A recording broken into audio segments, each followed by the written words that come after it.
Globule Radio. Ok, on va faire essayer comme ça. L'invité du jour. 90.5 FM. Xavier Weber, vous êtes préparateur mental au sein de l'association Mental Expérience Mont-Blanc. Est-ce que vous pouvez un peu nous présenter cette association ? Alors cette association, c'est à l'origine un regroupement de préparateurs mentaux de la vallée sur l'initiative de Sébastien Mansart et de Marc Carrère et qui s'est transformé d'un regroupement à une véritable association avec des statuts et tout ça courant de cette année.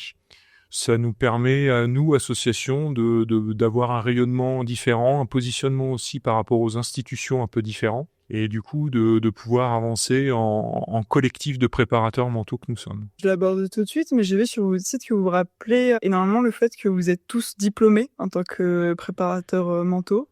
Oui. Et donc j'ai vu aussi que vous parliez de l'encadrement de la profession. J'imagine qu'il y a aussi un enjeu de mettre en avant que vous êtes des professionnels et de pouvoir aussi vous faire connaître en tant que professionnel. En période, on va dire, post-Jeux Olympiques, on a commencé et on parle de plus en plus de la préparation mentale, en l'occurrence des sportifs, bien évidemment. Et on se rend compte qu'il y a une multitude de formations, de certifications et quelque part de pratiquants. Donc nous, dans notre collectif, on est tous issus d'un cursus universitaire. Et du coup, ça nous donne, au-delà d'un diplôme, ça nous donne une posture en tant que préparateur mental. Et on y est très attaché à cette posture, à cette éthique, à cette déontologie. Parce que dans la préparation mentale, dès lors qu'on accompagne un ou une athlète, il est facile de faire n'importe quoi, entre guillemets. Le fait qu'on soit diplômé est un plus, et le fait qu'on soit un collectif nous aide à avoir des garde-fous comme ça, puisqu'on se retrouve pour échanger, en l'occurrence, beaucoup sur notre posture et notre déontologie. Au cœur du sujet, donc, il y a la préparation mentale, un terme large qui regroupe plein de choses dans le sport. Et donc, vous, comment est-ce que vous faites cette préparation mentale ? Parce que j'imagine qu'il y a la gestion des émotions, du stress, mais qu'il y a sûrement d'autres choses. En fait, ce qui est super intéressant dès lors qu'on accompagne, on va dire, un athlète individuel, dans un sport individuel, c'est qu'on va partir sur une co-construction de sa préparation mentale. L'idée, c'est déjà de construire ou en tout cas d'établir la préparation mentale qui correspond à l'athlète qu'on a en face de nous et de ne pas arriver avec son package de techniques et lui dire essaye ci, essaye ça. Voilà, même si dans certains cas de figure, on peut être amené à. La seconde chose que je voulais dire, par rapport à ça, c'était aussi de l'amener à ce qu'il soit autonome dans sa préparation mentale. Donc on n'a pas vocation à accompagner un sportif tout au long de sa carrière. Alors sur une période donnée, pourquoi pas, sur une période plus ou moins longue, oui. Après, ce qui est certain, c'est qu'on reste, en tout cas à titre personnel, toujours en contact plus ou moins loin avec les athlètes qu'on a à un moment donné accompagnés. Donc pour répondre à la question, oui, on va parler de la gestion des émotions. Vous avez parlé du stress, mais pas que. On va aussi amener sur des techniques de relaxation, d'activation, à contrario. Donc c'est ça peut être beaucoup basé sur des mouvements de respiration. Après, c'est simplement parler de mise en place d'une routine. Qu'est-ce que l'athlète a besoin de mettre en place le matin de sa compétition, que ce soit son petit déjeuner, à toutes les petites habitudes qui va lui être nécessaire pour performer ce jour-là. Donc c'est ce qui est super intéressant, c'est que ça va nous amener effectivement sur un tas de techniques très différentes. On va parler de la visualisation, on va parler on peut parler de sophrologie, on peut être amené à utiliser l'hypnose. Et là, l'intérêt du collectif, c'est qu'on n'est pas tous spécialisés. Chacun a son rayon d'action, chacun a ses techniques de prédilection. Donc, en fonction de l'athlète qui va nous amener sur des terrains, on va soit pouvoir demander à nos collègues des recettes ou en tout cas des conseils, soit pourquoi pas accompagner l'athlète à ce qu'il aille rencontrer un autre préparateur mental plus compétent pour les techniques qui le concernent, quoi. Justement, quel profil d'athlète vous accompagnez ? J'imagine que c'est surtout sport de montagne.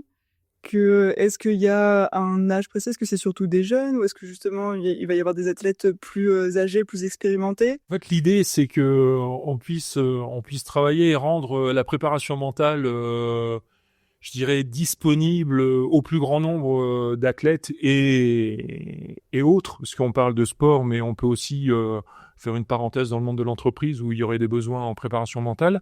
En ce qui concerne le sport, Oui, basé à Chamonix, on a essentiellement des sportifs de la vallée, mais pas que, puisqu'on intervient aussi beaucoup dans le reste du département. Et on a aussi parmi mes collègues et même moi, on accompagne des sports et des sportifs qui sont dans des sports qu'on ne connaît pas nous-mêmes et qui ne sont pas forcément des sports de montagne. Donc on peut travailler avec des footballeurs, on va pouvoir travailler avec des handballeurs, des volleyeurs, des tennisman. Le fait de ne pas pratiquer ou de ne pas connaître le sport en tant que personne, en tant que préparateur, n'est pas un problème, peut-être dans certains cas, bien au contraire. Comment ça se passe pour les athlètes qui vous contactent? Déjà, comment est-ce qu'on vous contacte quand on est un athlète pour avoir un suivi? Comment ça va se passer? Est-ce que d'abord vous les rencontrez, vous prenez le temps de les connaître? Aujourd'hui, justement, c'est une des vocations de l'association, c'est de se faire un petit peu connaître. Et du coup, le plus simple aujourd'hui, ce serait soit vous connaissez l'un d'entre nous et puis c'est de l'appeler directement, soit c'est de passer par le site. Et déjà, il y a une adresse mail générique qui va vous renvoyer de tête sur l'adresse mail de Sébastien Mansart, qui après, lui, va nous informer de la demande. Soit après, sur le site aussi, vous avez tous les profils des préparateurs mentaux de l'association avec nos coordonnées. Donc, je dirais que quelqu'un qui est intéressé pour un premier contact, une première prise de contact avec la préparation mentale peut demander à l'un d'entre nous via le site. Voilà.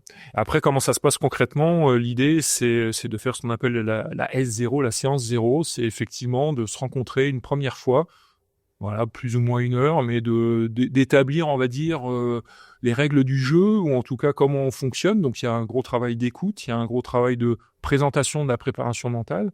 Comment moi, en tant que préparateur mental, je fonctionne. Qu'est-ce que je peux te proposer, toi, athlète, pour entamer cette démarche-là. Donc, cette première séance, elle est juste là pour effectivement lier un premier contact, un premier lien, et de voir après si, oui ou non, on fonctionne ensemble.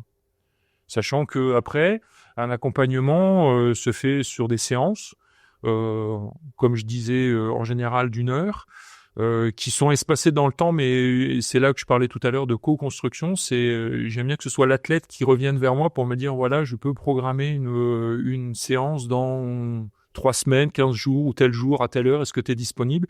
Et on fonctionne comme ça. Il n'y a pas un nombre de séances, on va dire, prédéfinies.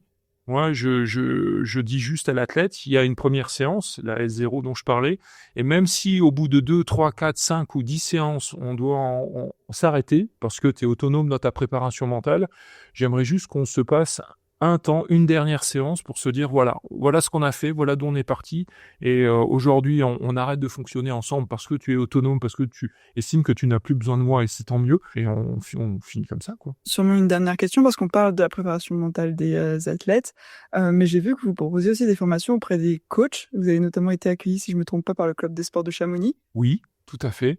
Bah ça, c'est une des missions de l'association.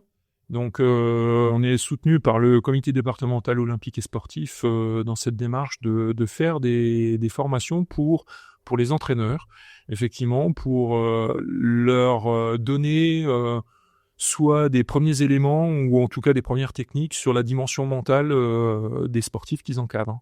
Voilà, donc c'est un sujet qui nous tient à cœur parce que lui aussi, en tant qu'entraîneur, se doit d'avoir une posture, que ce soit d'éducateur sportif ou que ce soit de manager d'une équipe, et que la dimension mentale, ou en tout cas ces formations qu'on peut proposer, va lui donner soit un éclairage, soit un angle de vue différent sur telle ou telle situation qu'il aura rencontrée.